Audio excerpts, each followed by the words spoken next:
I'm Eshe Nelson. I'm a reporter for the New York Times. I cover mostly economics. I cover the UK a little bit of Europe.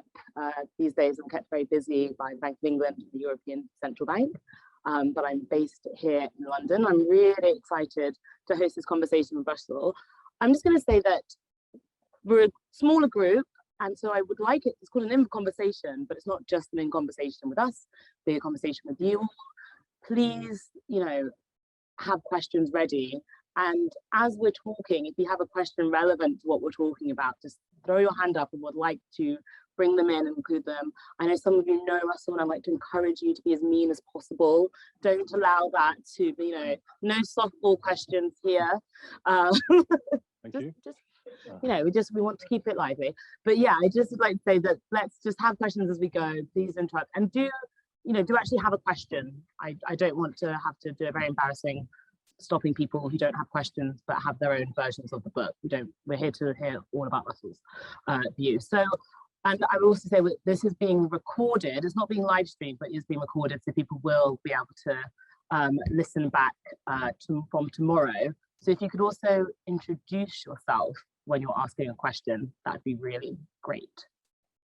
But first, I should let Russell tell us about this book, about what brought you to this moment where you decided you wanted to take a look back at Britain's economic history. Yeah. What in your career kind of just brought you to this moment where you thought we have to take a moment and pause? And I would say you took this moment at a perfect time. In fact, there's plenty to stop and think about, but yeah, talk us through it a little bit. I guess it's unfinished business in the sense that I had a brief academic career as an economic historian a long time ago. I was lucky enough to work for or research for Alec Cairncross and Edwin Plowden, who'd both been economic advisors to the British government in the post-war period. And I always sort of loved that part of economics. Anyway, I went off and worked in finance, and there's a few people I worked with here, and they'll probably tell you that I was always trying to bring economic history into everything I wrote, much to the chagrin of numerous business managers who wanted me to tell people what to buy or what to sell. But there was always that hankering after writing about economic history. And then I spent a lot of my professional career abroad, so I was always looking back at the UK. Where were you? Tell us where you were. I worked in Japan for the better part of a decade. I worked in Australia. I worked in the Middle East. So yes, it was sort of coming back to a first love, which was the trials and tribulations of the British economy. Mm-hmm. So, but when we spoke before, you said that over the past 50 years, there's been this kind of desperation to go back to the old days, and that's, I'm going to put it slightly more polite version, hasn't really worked out, as you would say. So what is it though that makes you think actually Britain does try to do that broadly before we get into some of the details? Why you think that kind of approach has failed? Is it myth making? Is it just actually in the past they didn't work, these policies didn't work either? I think all economies and all policymakers are sort of prisoners of their own history. Mm-hmm. There's always that context of history which determines how people operate in the present. And Britain's history was a particular history, one of where we were at one stage the most powerful nation in the world. We dominated international trade, we dominated the financial system, and I think as a result of that, there has been always this desire to go back and recreate it somehow. And that process has become increasingly desperate, shall we say. And there's one of the things that I try and pull out in the book is this repeated search for some kind of panacea where, the problems will be solved by some policy regime. It'll take us back to, where we were in the past and so on. I mean, the most obvious recent example is leaving the EU, but there are plenty of other examples where we've adopted some sort of policy regime, typically a macro policy regime, in the hope that this will suddenly solve all these problems. And in actual fact, really, that hasn't worked. I think often the regime which has been adopted, or the panacea which has been adopted, has maybe not been quite as well suited to the UK as people thought it might be. There's been perhaps a desire to copy from other countries' successes, and it hasn't really fitted in with the UK. I'm also, there's a line that I like to repeat, and it was given to me by Lord Turnbull, who was Cabinet Secretary at one stage, and we were discussing, this would be in 2016, when the UK left or decided to leave the EU. And his line on it was, I don't think this is going to work. And the reason I don't think it's going to work is because I really don't think that we're good enough at making policy, and we won't make the right decisions. Just meant ever? Or... Well, that was his judgment, and he's been at the centre of things for a long time. And I think there's more than a grain of truth in that. We don't really do things as well as we'd like to think we do. In some ways, nostalgia can bring about some sense of ambition. It's mostly doesn't, as you said, not succeeded, but there's a sense that it's at least trying to take people somewhere. Is the issue that it's trying to look backwards rather than forwards, or is it, as you say, this issue of it's not quite as clear-sighted as it used to be? I think so. Yeah, I'd rather we concentrated on the present and the future than the past. But we are really, as I say, prisoners of our own history. We're constantly looking back. We have this perception of great successes in 2 world wars, which maybe is a little bit of an exaggeration. Can I be controversial? We have this perception that, as I said, we have this great period of economic success, which frankly is now 150 years ago. I mean, we've been in decline since 1870 or thereabouts, maybe even before that. But it still seems to grab people's attention. And it still seems to grab the attention of politicians and policymakers to this day.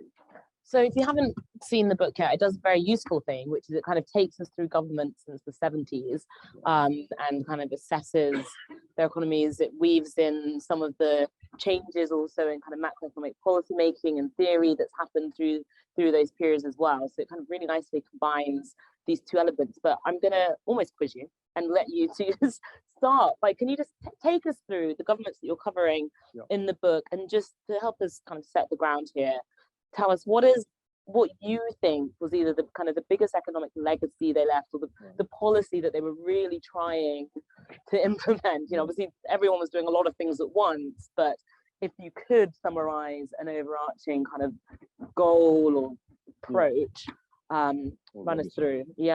Okay. Heath. Inflation was his legacy. Toxic industrial relations was his legacy. And getting into the European economic communities, if there was, which I think was, a more positive development. But, he really left an inflationary environment which took another 2 or 3 decades to drive out the system. The Wilson and Callaghan governments probably much the same judgment in the sense that they were very inflationary periods. Industrial relations were very toxic. It was a period that's described by one economic historian as Keynesianism gone mad. And I think that sort of sums it up, really. There was a feeling that we could intervene a great deal, and we intervened too much. There was the development of corporatism, which really didn't work. The government got too big. It was not the best period at all. That was followed by the Thatcher years, and I'm going to be very controversial here in that, I think there's an awful lot of myths about the 10 years that Mrs. Thatcher was in Downing Street. It's often presented by those on the right as being this great renaissance for the UK economy. I don't really see it like that. I think there was some very positive developments on the supply side, but it was a period of boom and bust. We had a very deep recession followed by an unsustainable boom followed by another very deep recession. There was a massive increase in inequality, which has never been unwound. There was massive underinvestment in infrastructure. We blew a huge bonanza of North Sea oil. It was frittered away on tax cuts, often for the wealthy. it was a period of haves and have-nots. And there were regions of the country that were just devastated. I mean, my family originates in Liverpool and Glasgow.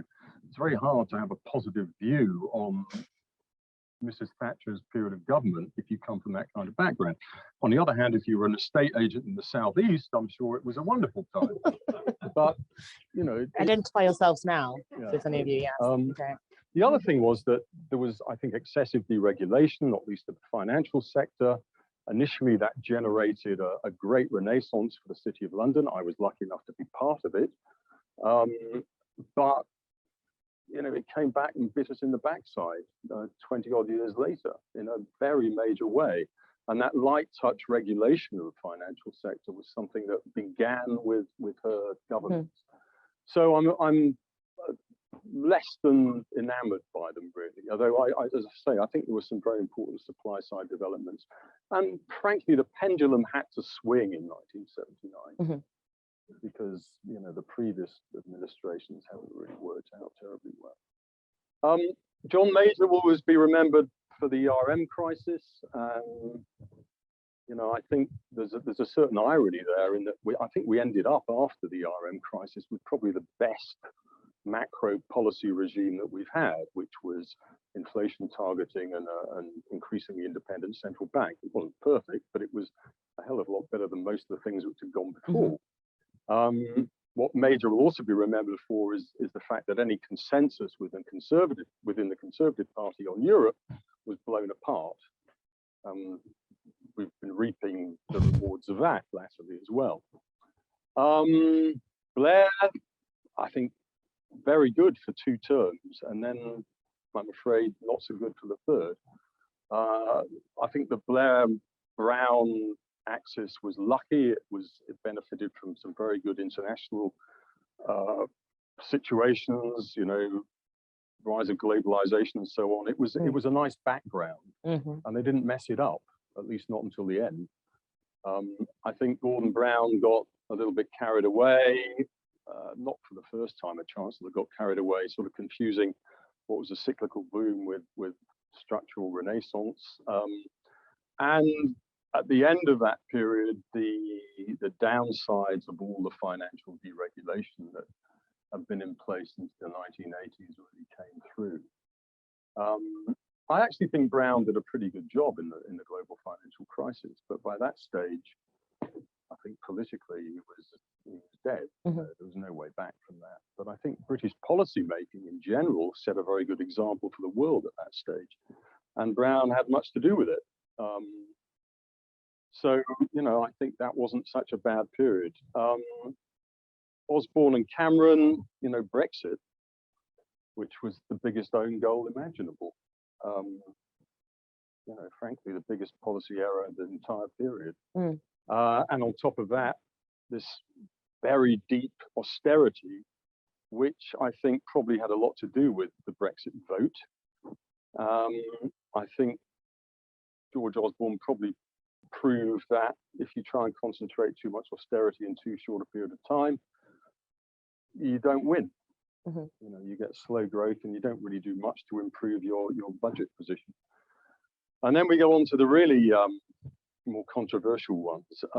Theresa May, wrong place, wrong time. I think that, she drove us into a hard Brexit. I think that was a major error, but I don't think she was really ever quite made for the job. And she left us Boris Johnson, and Johnson gave us populism, and populism never works. And then there's this trust. Oh, wow. On that note, enough said. Yeah.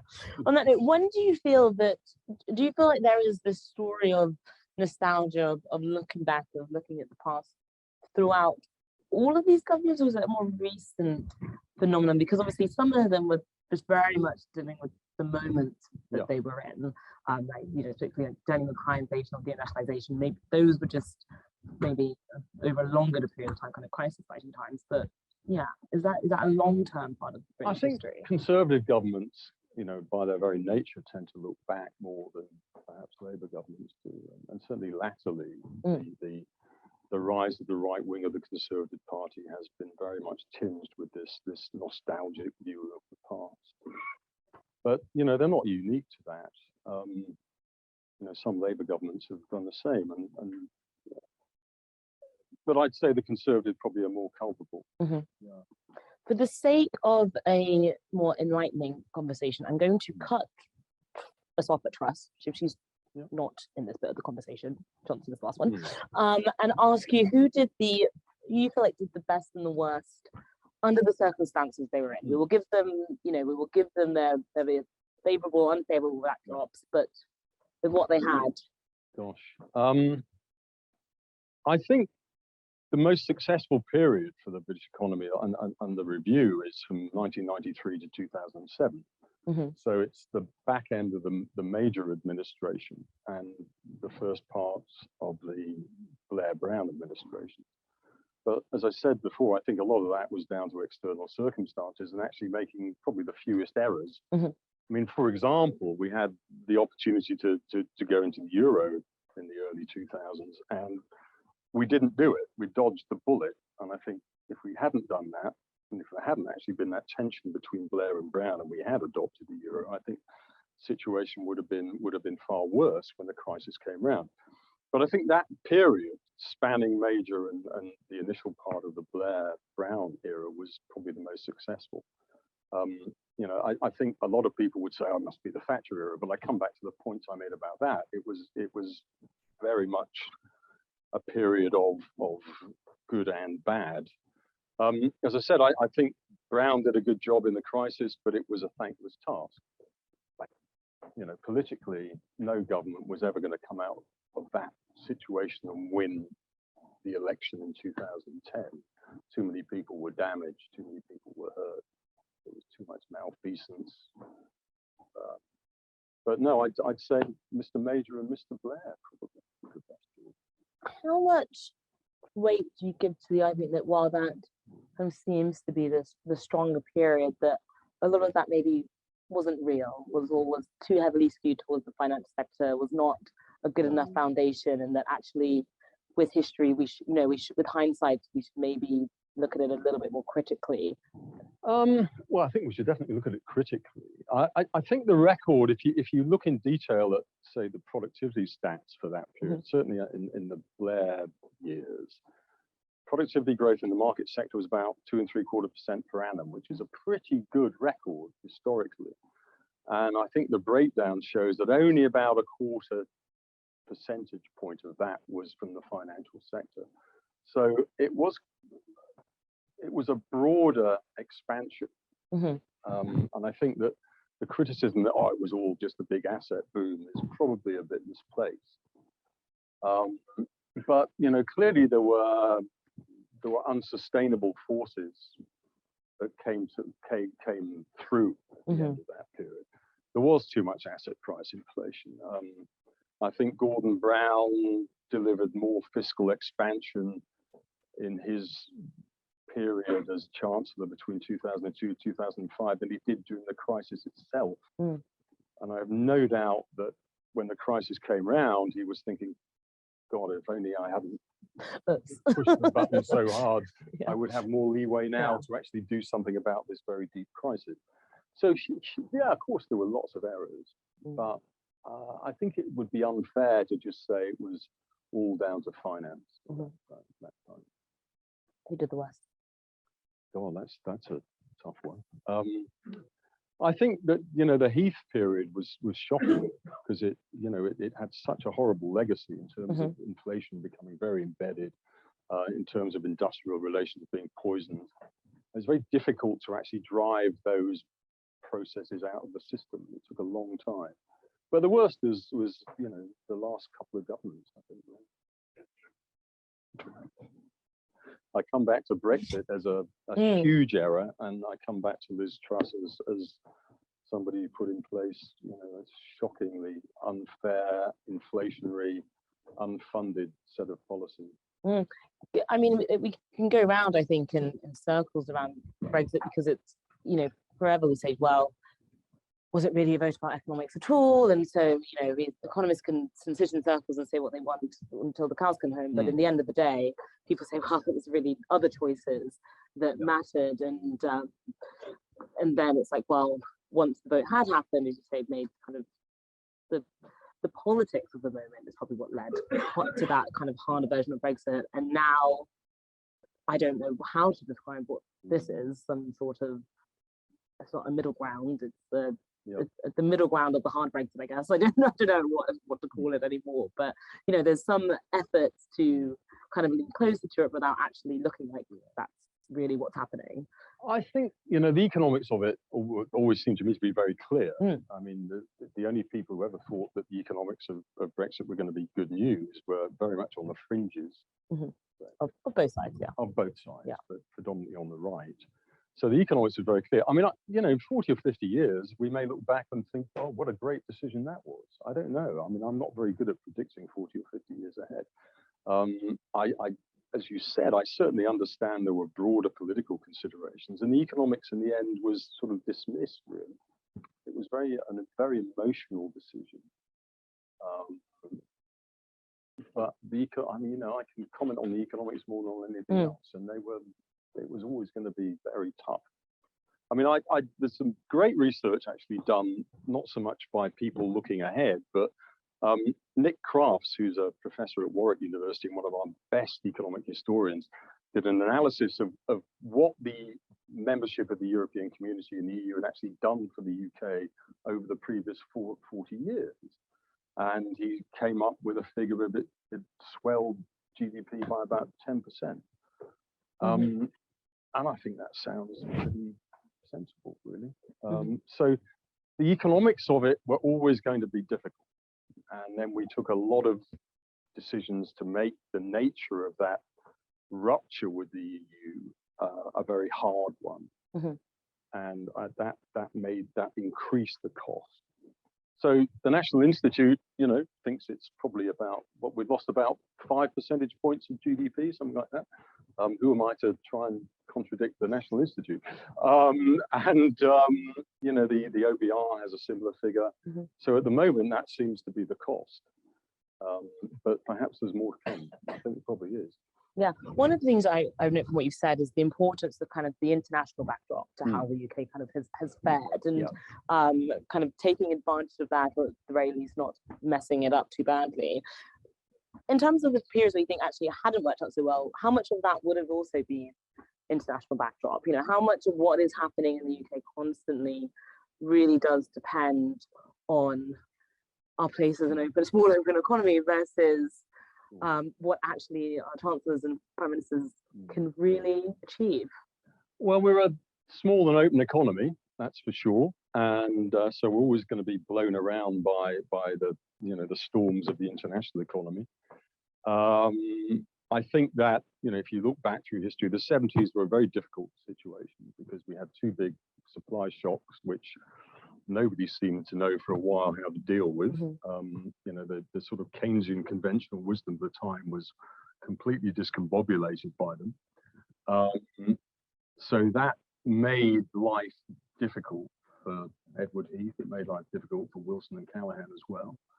And even at the beginning of the Thatcher period, it made life difficult for her as well. I think that, I think I've alluded to this, the situation in the 90s and the early 2000s was much more conducive to a positive performance. The global economy was relatively tranquil.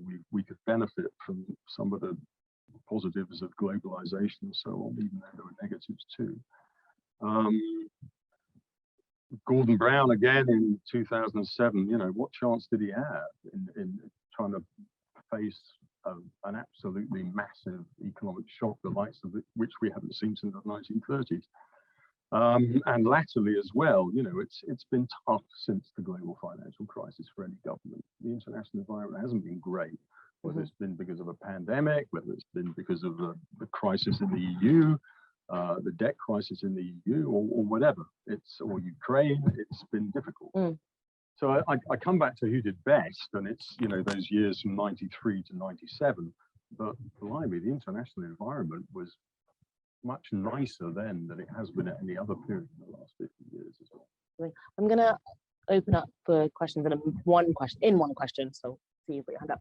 But one of my other questions is, not just how the UK is influenced by what's going on in the rest of the world, but also how the UK thinks of itself and its relationship to the rest of the world. And I'm thinking in particular when it comes to migration and immigration, because, you know, in terms of nostalgia and various the rest of it, that seems to be the one where it's like, I'm not quite sure what version of the past is being called for here, because the UK has always been very reliant on migrant labor. I think of like my own grandparents in the Windrush era. I think you should go further back in the empire, that, you know, even though those workers weren't in the UK's economy very much depended on work that was happening overseas. I'm sort of curious about where you think that future goes. I mean, we just had new immigration data out last week, and much of the discussion is like, well, it's bad politically because, you know, the Conservative Party said they wanted to go down, it's going up, but it feels like you have to have a completely different conversation economically. And for months, the big difference between, you know, Bank of England OBR forecasts on the economy was their different views on migration. It was like this big chasm, and it seems like all that mattered was what did you think was going to happen next. So do you think the UK has really learned anything in this area? Gosh, this is a sensitive area. I think it's increasingly clear that we need migrant labour, and we need high quality migrant labour for the economy to function anywhere near its optimal level. But the politics around that are extremely complicated at the moment. I think one of the things which has come out of Brexit is this sort of scrambling of labour supply, which has made the inflation situation worse, and so on and so forth. It's a really tough question to answer. I come back to Andrew Turnbull's point. Will we get the policies right? I'm not quite sure we will. I don't have the faith that we will do the right things.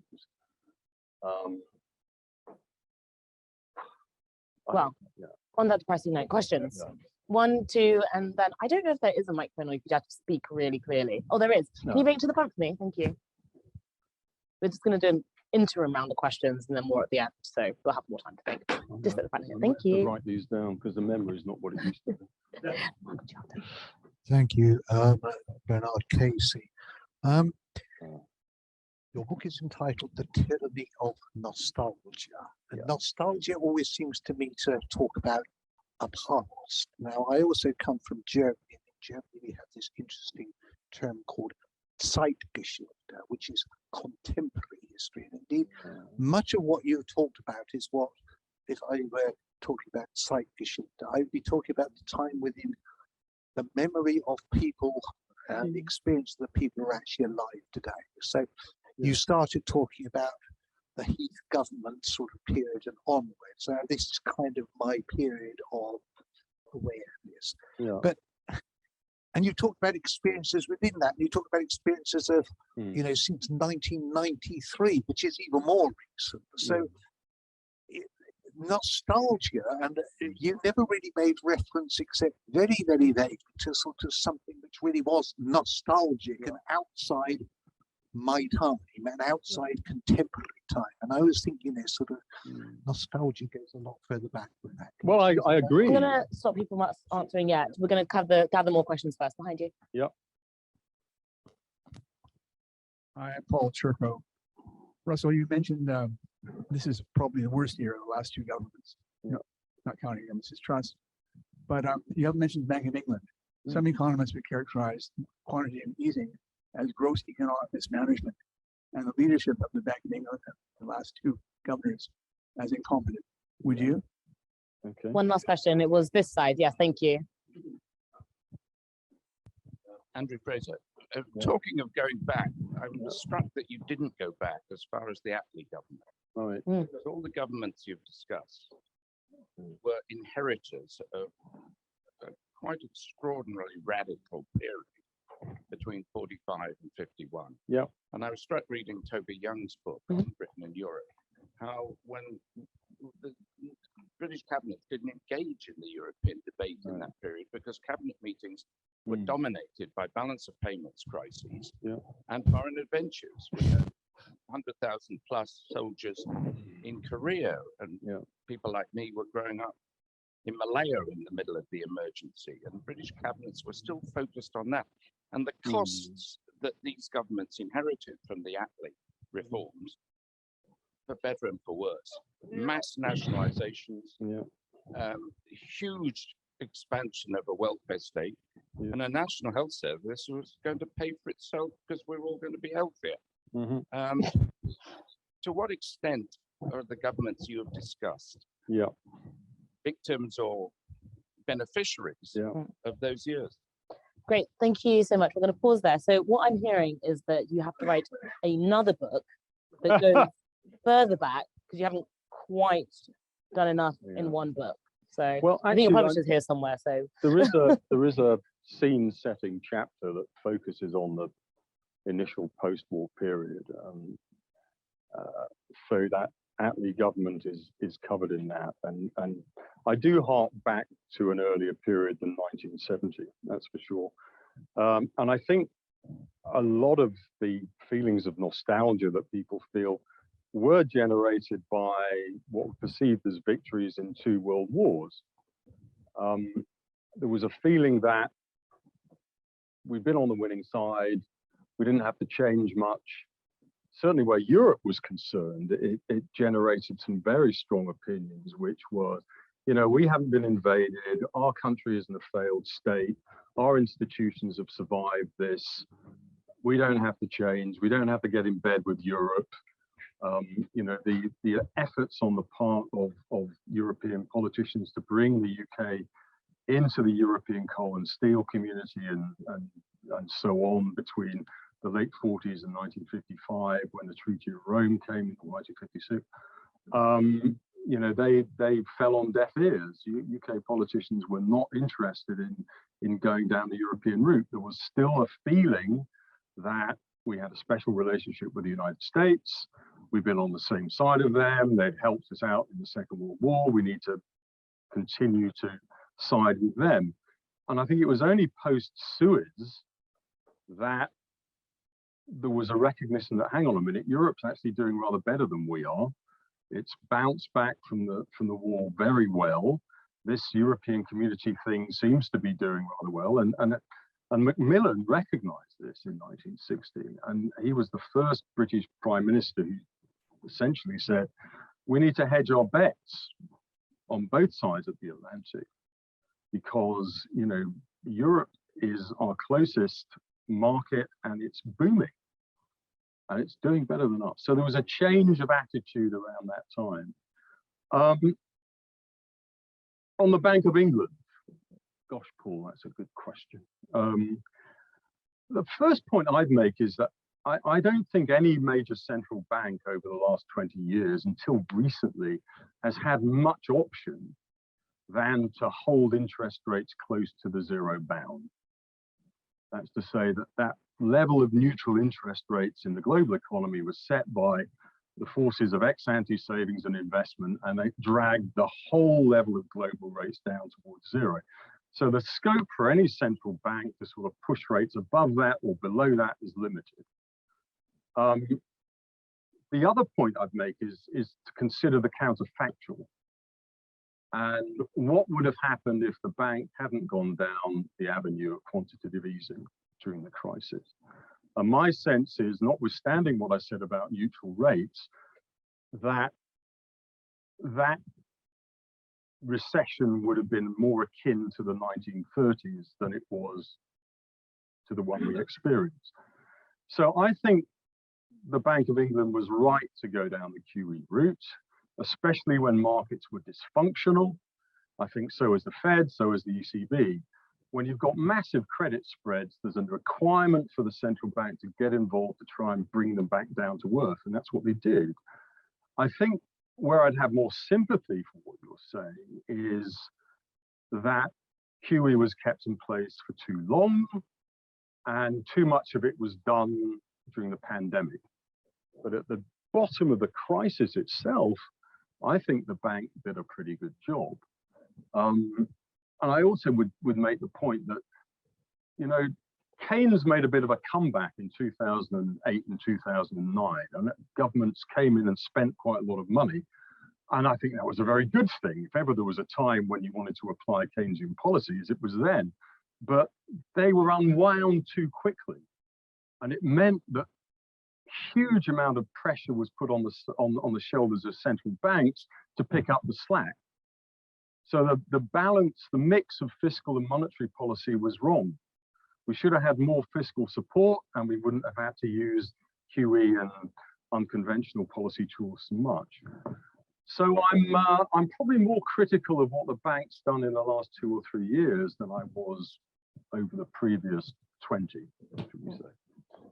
That brings me to a question I want to ask about kind of more broadly about the growth of our kind of economic institutions in the UK. The Bank of England as an independent institution in the MPC, the OBR more recently, things like the FCA. Just how the growth of those has changed economic policy making, whether it's been, I mean, on that we have to say it's a good thing. We saw what happened very recently when you tried to disregard them, but what are the ways in which it's helped? What have been the limits of that? What could be done kind of better? Well, I'm a big fan of central bank independence and also independent oversight of fiscal policy. In fact, I think the OBR probably needs more teeth, actually. Another thing that I'd love to see, because I think there's for a long time been big shortcomings in supply side policy in the UK, is something very like the Australian government has. The Australian government has a National Productivity Commission, and its job is to look into parts of the supply side of the economy, bring in experts to comment on it, and to make recommendations to government. And it's done a pretty good job, and it's pretty well respected in Australia. I think we do. Can you just tell us a little bit more about it? Is that is it a stable set of people that are on it? How frequently are people changing through this commission? What is the membership changes? It was actually set up when Australia went through a big process of structural change in the early 1980s and sort of gave up a lot of tariff barriers that they've had and protectionist policies. And this commission was set up. I mean, it uses a lot of the great and the good, but they make recommendations, and typically they do feed into government policy, and it seems to make a bit of a difference. I'd love to see something like that in the UK to give us more consistency on supply side policy, which we've never really had. Certainly never had any consistency on industrial policy, which just seems to change every 6 months. So, I think there have been some important institutional changes. We could do more. Although it's very interesting that boom and bust has kind of gone on all the way through, despite a lot of these changes. We still got boom and bust when we had an independent central bank in 2007. We still got boom and bust when Mrs. Thatcher was there, telling us that she's changing the way we're doing things. We seem to go in for boom and bust no matter what, really. Or at least we have done. I feel like you caught a peek of my questions here, because you almost answered my next one, which was going to be about one of the things that comes up a lot of conversations I have is a frustration with what feels like a lot of short-lived policy making, that by the time you get halfway to coming up with something, the set of people who are supposed to be doing it have been swept aside, or we've changed direction, or the white papers never appear, or whatever it is. And I was going to say, does that feel to you like a new feature of British policy making, and a response to what just feels like the pace of life? I mean, the news business suddenly feels like the pace is becoming almost unbearable. But whether that's like a long-standing thing that Britain has struggled with, which is a desire to kind of zig and zag. Well, you're back to this, the search for a panacea, and often that search didn't work, or you didn't have a panacea. You had a policy regime that clearly didn't work. What you've had is typically something's put in place, it's presented as being the solution, and then it goes horribly wrong, and then it gets swept away, and something else comes in. So if you look at the 1980s and 90s, we had monetarism is the answer. That lasted about 2 years before there was recognition that you couldn't really control the money supply anything like to the extent you'd like to, and besides which the exchange rate was too strong, so we have to do something about the exchange rate. Then policy drifted towards managing the exchange rate. Then that went horribly wrong under Nigel Lawson, and it went horribly wrong in the ERM. So you abandon that and you think, well, what have we got left? It's independent central bank and inflation targeting, or more independent central bank and inflation targeting. Which we have kept. Which we have kept. And as I said, I think it's probably the best of a questionable bunch, really. But on a more kind of, like a smaller level here, right, rather than that big, just, you mentioned industrial strategy, that I think that's often used as kind of a recent example where kind of got part of the way, and now it feels like that lots of our peers around the world have become very strong on industrial policy, and the UK is trying to figure out what it wants to do there. I know as reporters, we sit around waiting for white papers all the time. By the time they appear, maybe they're not so relevant anymore. Always had a lot of actual changes in the makeup of our cabinets and governments recently as well. But whether that sense is like, this is a feature of post-financial crisis, kind of hunting around for something that will bring us out of this low growth era, or if that's just like what it's always been. Well, we've had a lot of industrial policies. I mean, back in the 70s, it was very much, it was more, I'd call it sort of social and regional policy as much as anything else. But we've had many, many different regimes. What I find really entertaining, if that's a word, is that the OECD and the IMF offer these regular assessments of supply side policy for all the major economies. And if you read them for the UK, they've basically identified the same weaknesses for decades. And they are, the education system isn't terribly good. We don't spend enough on active labor market policies so that people are, encouraged to get back into jobs. We don't spend enough on infrastructure. It's aged, it's decrepit. It takes too long to put in place. We don't spend enough on research and development, whether it's the private sector or the public sector. They're the same old things come around again and again and again. So, what I'd love to see is an industrial policy or a supply side policy that is not just looking at those things consistently, but staying the course.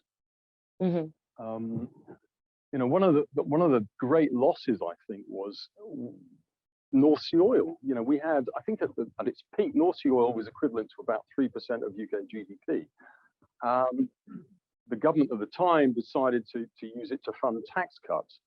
Wouldn't it have been great if we've actually said, you know what, with 3% of GDP, think what we could do to the infrastructure of this country with that. Let's set up a fund and let's have a long-term infrastructure strategy. But never happened.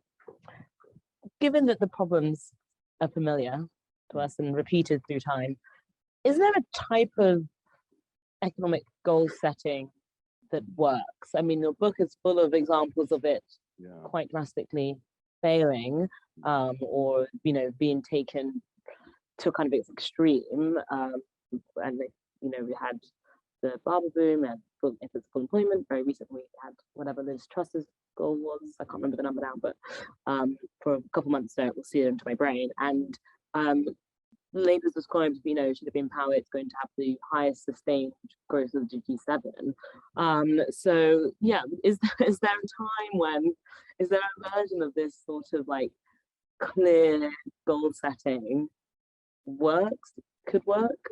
If not in the UK, maybe somewhere else that you feel? I just think greater consistency would be a wonderful thing.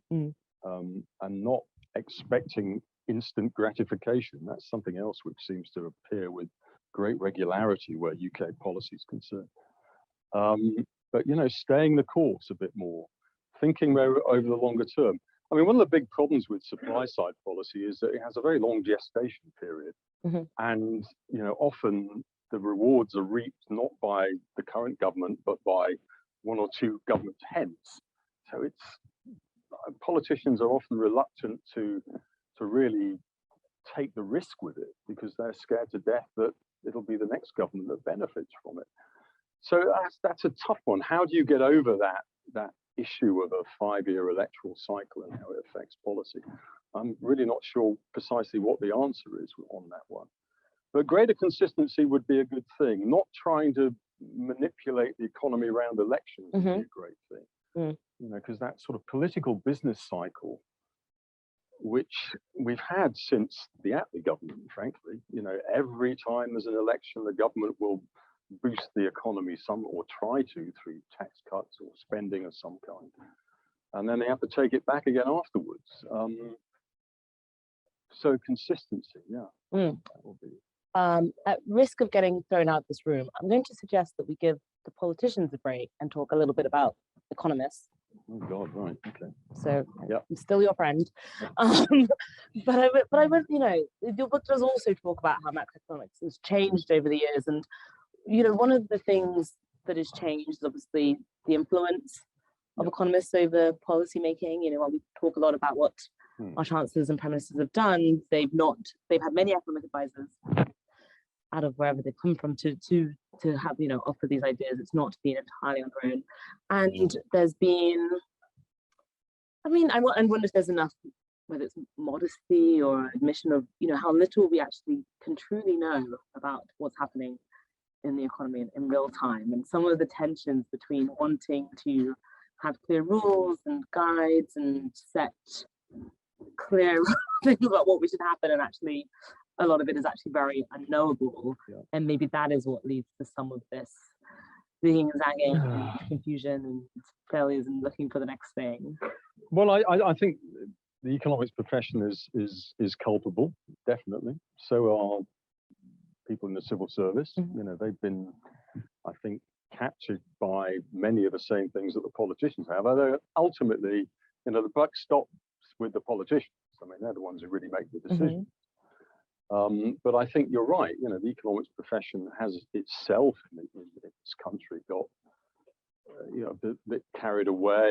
It's been guilty of searching for this panacea, or intermittently searching for panaceas. I think there have been occasions when the economics profession has not understood what's going on in the economy. Now, if you go back to the early 70s, and we mentioned, you know, the Barber boom and Edward Heath's government, I don't think the economics profession in the UK really understood what was happening. I thought it was predominantly, you know, the Keynesian conventional wisdom had sort of run its course, and it took some time for them to work out that something else was required. So I think that there have been episodes when the economics fraternity have definitely been, you know, guilty as charged. But I do come back to the point that it is the politicians that make the decision. And, you know, you get these examples, we're going to come back to Liz Truss again, whereby, you know, she knew she was going to get criticism from Tom Scholar, a great civil servant, and they sacked him. It was one of the most absurd decisions imaginable. You know, Scholar had done an incredible job when we were assessing whether we went into the euro or not. He was one of the top officials during the global financial crisis, showed a remarkable level of fertility of imagination about policy, and they got shot of him because they knew he'd be critical. I think one of the things we've seen also more recently in the economics profession is its own kind of internal reckoning around diversity. Well, more women, more, especially in the US, more ethnic minorities involved in not just, you know, going through the education, but also it has a huge influence on what's decided is important, what direction policy goes in. I was watching, you know, Rachel Reeves was in the US last week, I think. She was talking about how, you know, she'd be the first female chancellor. I'm just curious as to whether you think, and I'd love anyone else who wants to chime in on this, whether you think that will make a difference or can make a difference when you start to think about what direction economics can go in terms of, you know, we acknowledge that it's growing, its influence has grown and will probably continue to grow, and that how these forces also do matters. Well, I hope there'll be a lot more diversity. I think we're a bit behind, frankly, on this, whether it's the appointment of a female chancellor or whether it's, you know, females on monetary policy committees or whatever. Or I think we're laggards. But I think, you know, diversity is terribly important. I think Mark Carney did a lot at the Bank of England to try and change the mentality there when he was governor. But there's an awful lot more that could be done. I really hope Rachel Reeves is a success. She's certainly got an awful lot of the credentials you need to be a success, but you know, who knows what she's going to be confronted with if she gets into government. but I think there's a gap, and you know, we need to close it. Let me ask you one more question before I turn back to the room here. At the end of the book, you kind of have some, I guess, lessons or kind of major takeaways. You know, maybe tell us some of them and whether you think they will be heeded more importantly. I probably forgot them, so I'm going to actually, forgive me if I please, no, it's a great refer opportunity to the book. But there were sort of 10 lessons that I came up with, and we've touched on some of them already, so I won't bore you with too much of the detail. But you know, the first one was that, and this harks back to Keynes, sort of fundamental element of Keynes, which is uncertainty is different to risk. And you can get periods of radical uncertainty when an economy becomes very detached from anything like full employment. And in such an environment, you've got to throw the kitchen sink at it. And I think a lot of economists, certainly the new classical school, forgot that that was the case, or at least ignored that was the case. But I think we have to be ready that intermittently a big crisis will come along and we're going to have to deal with it. And that, you know, that was Keynes's fundamental point. Stability has a tendency to encourage instability. This is Hyman Minsky. You know, we had an awful lot of stability between 1993 and 2007. And boy, did that store up some problems. So again, that is a powerful point that I would recommend. I still believe there's an overwhelmingly compelling case for macroeconomic policy activism, but just don't do too much of it. But we do need to support final demand. If you know, the danger is if you don't, that the economy will suffer one of these very deep recessions. It's as if you've got to nurture confidence rather than neuter it, and macro policy can do that. Policies need to be balanced. We mentioned fiscal and monetary policy. We also mentioned structural reform. I'd add into that, you know, macro-prudential initiatives are needed as well. Fiscal policy needs independent oversight. Absolutely, if anything, that should be strengthened. Concerted fiscal consolidation can be dangerous. Saw that in the 2010s when everybody was doing it, everybody's economy slowed down. Fiscal austerity has its limits, Mr. Osborne. You know, there was a policy that failed on its own terms. You know, he wanted to reduce the budget deficit. He wanted to get the government debt ratio down. He struggled to do both, and at the same time, he ended up with a really weak recovery. So, yeah, don't try and do too much austerity at once. Structural reform should be open-ended. You know, I think that's clear. We need to do more of it. It needs to be more coherent. Fight the current battle and prepare for the next. And policy change has to be sustained.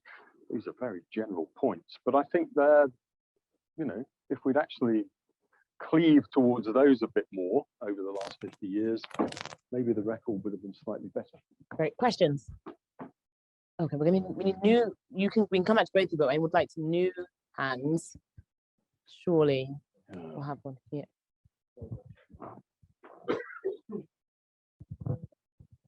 Thank you. I really enjoyed that.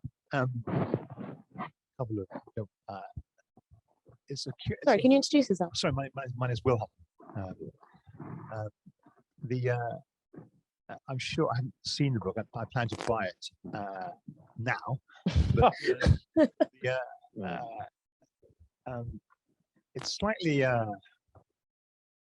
without agency in the sense that, you know, you're not actually calling spades spades. I mean, for my money, you know, the kind of market fundamentalists morphing into libertarian right are the authors of many more mistakes. You know, Major and Lamont, kind of centrist, and I would say the same of much economics. I think that there's a nice reference in Institute of Government. Sorry to mention them here, but they wrote a rather good report on investment. And they were just discussing kind of why British investment has been consistently kind of poor. And there's not enough time, but there was just a line in it which got me, my eyebrows raised, and just sort of, there is really no evidence that corporate business tax cuts raise investment. Absolutely. And what we've watched is systematic publication bias in our journals, in which the canon of work, which proves that it makes no difference, is ignored. Yeah. And people seize on the one piece or two pieces which actually prove that point. And I also think that's the case of financial deregulation. I think the nomenclature matters, and I think that I think deregulation should have always been called what it was, which is financial disempowerment, and actually the transfer of kind of great power to the financial sector away from kind of public agency. And I suspect you're sympathetic to what I'm saying, but I didn't hear you talk about it. Will I find it in the book when I buy it? Thanks. Well, I was trying to be a bit more subtle than that, actually. But Sorry about that. Yeah, I think it's fair to say that my sympathies are probably pretty close to yours on this. I certainly don't think there's any evidence that just slashing taxes will give you a sustainable improvement in economic growth or productivity. I think that productivity is a much more complex issue than that. And there has to be a whole plethora of policy initiatives to boost it. And we mentioned this stuff that the OECD and INF have consistently come up with for the UK, and that sort of menu of policies would definitely help. I think that the pendulum swung too far after the 70s, where economics was concerned, and the sort of the sort of new classical school, I think, has a lot to answer for. But I think we've ended up in a somewhat better place. There's more of a consensus now between the Keynesians and the classicists. But there was a period when I thought it was very damaging. Yeah, we went way too far in terms of believing in the sanctity of market forces and so on. Efficient market thesis, rational expectations, so on and so forth, which drove a lot of policy in the UK, certainly under the Thatcher era. I think that was, or has been proven to be rather misplaced. So I do have sympathy with what you're saying. So it's certainly on the issue of tax cuts. It's as if you've got this ideology trumps mathematics, really, which is a common refrain these days. At the back. Oh, can you just wait for the mic and then introduce yourself as well? Thank you. Lou Alexander. You talked about Brexit a bit, but I wonder if you could talk about the connection between what is in effect federalism and economic governance. Right. And obviously that changes things, but there are also the question of what's going to happen to Scotland, and there are things going forward that could affect that. And how do you think about that link to the quality of economic policy making? Yeah. I'm going to answer the Scotland thing first, if I may, because it's the easiest one to answer. Scottish independence has not gone away, but for the time being, I think the SNP is in such a mess that we can put it to one side. And I think what you'll see at the next election is actually that an awful lot of seats go back to the Labour Party in Scotland. And maybe that's the key to Labour actually winning an overall majority. In fact, I don't see how they can actually win an overall majority without getting about 20 odd seats in Scotland. So I think for the time being, it's gone away. I'm a firm believer that the economics of Scottish independence are appalling. It just doesn't really add up to my mind. And the whole issue of the currency, the issue of the financial sector, I don't know what the answer is, but I certainly not what the Scottish government was suggesting it should be. On the issue of federalism and the way that Britain is governed, we have become terribly centralized. And that process accelerated a lot in the 80s, but it hasn't really been wound back.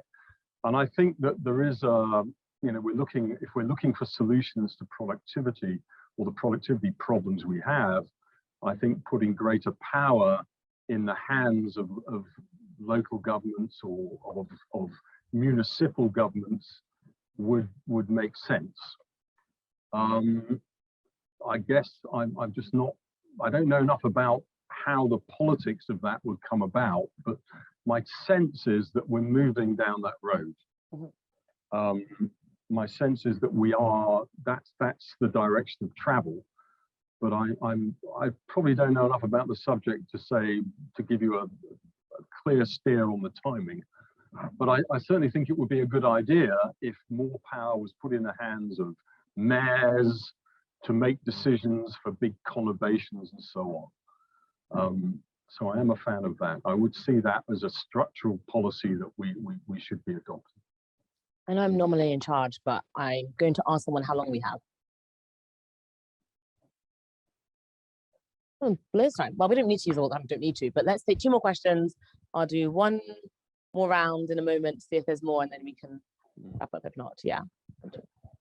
Well, you know, just let people enjoy the sunshine. Thank you for letting me come back, Bernard Casey again.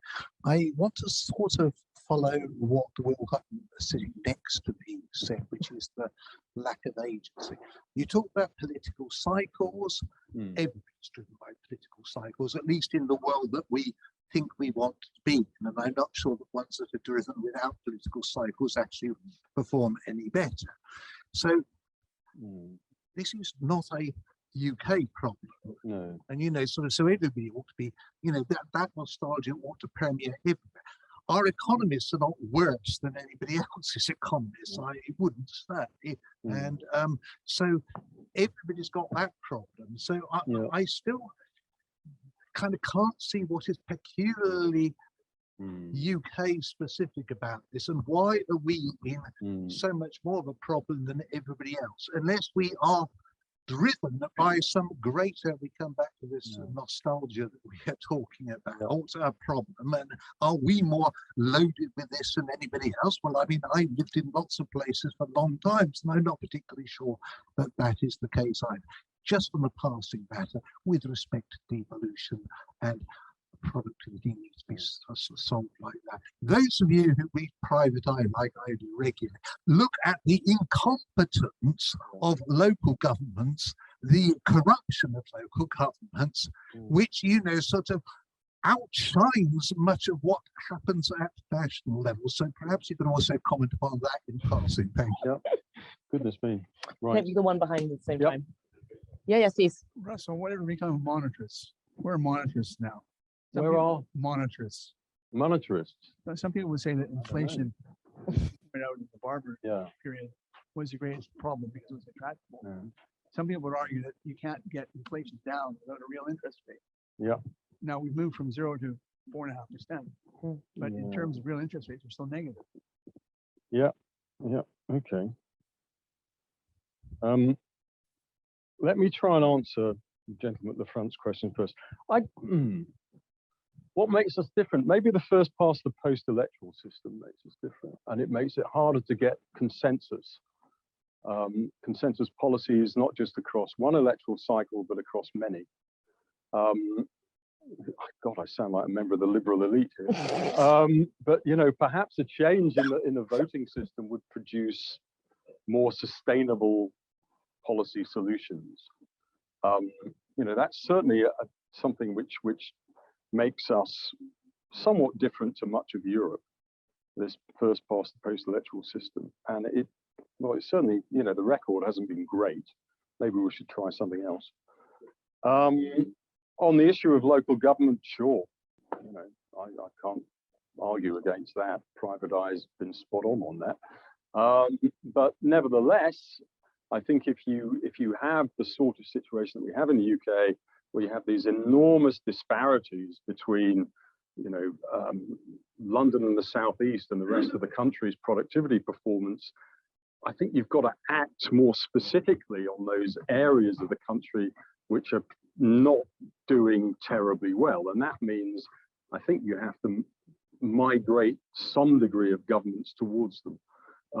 But, well, you know, as I said, I don't deny your issue of incompetence and you know, what's been going on there. It's not good. But, you know, before you answer the real interest rate question, on this question of kind of the electoral system. How much weight are you giving that as the issue, though? You know, in terms of Holbrook, in terms of if there was to be consistency, is that the thing to fix it, or is there still ways within the system we have? You know, we're going to think a bit more short term about what. I don't know. Maybe that's just me coming up with another panacea that doesn't work. But all I know is that the current situation, the current form of government that we have, has certainly not delivered the right results. So maybe we should try something else. Okay, I'll let you get back to the other question. Monetarism, Paul. I don't know, where did all the monetarists go? When you and I were working together, there was quite a few of them. But they seem to have receded into the woodwork. Yeah, I remember that. Yes, somebody did write that. There's no doubt. I think, you know, money supply growth was far too rapid during the pandemic, and what you're seeing at the moment is central banks trying to unwind that. I also would agree with you that my sense is that real interest rates are still not high enough, and that they're going to have to go higher. And that means that the major central banks, here I am predicting the future, not the past, not talking about the past, that the major central banks have got more work to do, and that includes here in the UK. So I think that's right. There was an underestimation of the inflationary forces, and we're desperately trying to address that now, and it's not over. Do you see that happening immediately, or do you think they might take a bit of a pause? Oh, I think they'll keep going for the time being. Yeah, you know, slowly, quarter point here, quarter point there, but we're not done yet. Be a fun summer. Okay, any more questions? Or two more at the back. We'll take them both at the same time. Yes, please, and then over to the left. So my name's Richard Bagley. The front cover of the book has a picture of, I think, George Osborne. His head's cut off. But Gladstone. Is that on purpose? Okay, Gladstone's box. I just wonder whether that box is symbolic of the nostalgia that you're talking about. So to answer the question that I think the gentleman at the front asked initially, which is what period are we nostalgic for? Is it that far back? Yeah, I think it can go back to the great days of empire, you know, supposed great days of empire. If I'm not mistaken, did not Gordon Brown get rid of it? And then Osborne reinstated it. So there you go. Gordon Brown had a nice modern one for a period, but that seemed to go. Jeffrey Thomas, is the Treasury fit for purpose in the 21st century? Oh, a nice small question. I know an awful lot of people who worked at the Treasury over the last 50 years, and there's some incredibly smart people there. I think if I can identify one area where I would be critical, it is that the Treasury doesn't like supply side policy, and it never has done. It doesn't like industrial policy, it doesn't like supply side policy, it certainly doesn't like giving anybody else much influence over those things. And that's a very clear area where I think they could do better. I mean, I mentioned this whole idea of a sort of productivity commission. I think I can just imagine the reaction amongst senior Treasury officials to that. It would be not on my watch. So I think there are areas where they definitely could be criticized. And again, you know, the record of 50 years has not been great, and the Treasury is the dominant government department. Even with the increased influence of the Bank of England, the Treasury is still the most powerful entity in UK government, and it must bear responsibility for the record.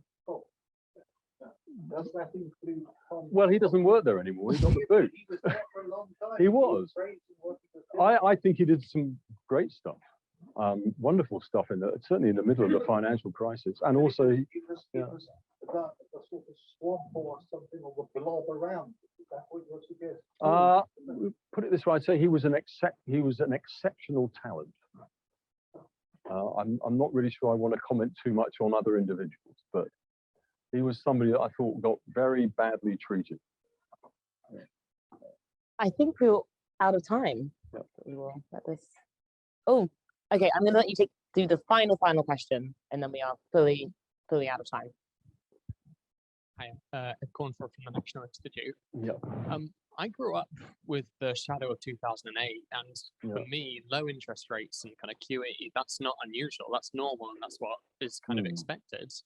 So my question is, what do you think will be the nostalgia of the future, and how will today's sort of economic scars translate into prejudices in policy making in the future? So when AI runs the world, what will they be nostalgic for? What would really worry me is if we look back on this time as being a golden age. That would really scare me to death. Gosh, I don't know. I mean, I suspect that we're not going back to zero interest rates in the way that we had for 20 odd years. But I'm also a bit skeptical that we're going to go back to consistently high interest rates as well. I think probably we end up somewhere in between. But I don't know. I mean, I find that, like most people in their 60s now, trying to predict the future incredibly difficult. I don't understand what's going on. AI scares the bejesus out of me. Populism scares me to death because populism never works. Richard, my publisher, said, you've got to write something at the end of the book about the future. And I actually thought, Christ, I don't know. Beyond the fact that a lot of the political trends, a lot of the technological trends scare me. I can write with a lot more sense, I think, about the past than the future. Well, on that somewhat terrifying note, I would like to thank you all for coming. Thank you for engaging, and thank you, Russell, for your time. Thank you.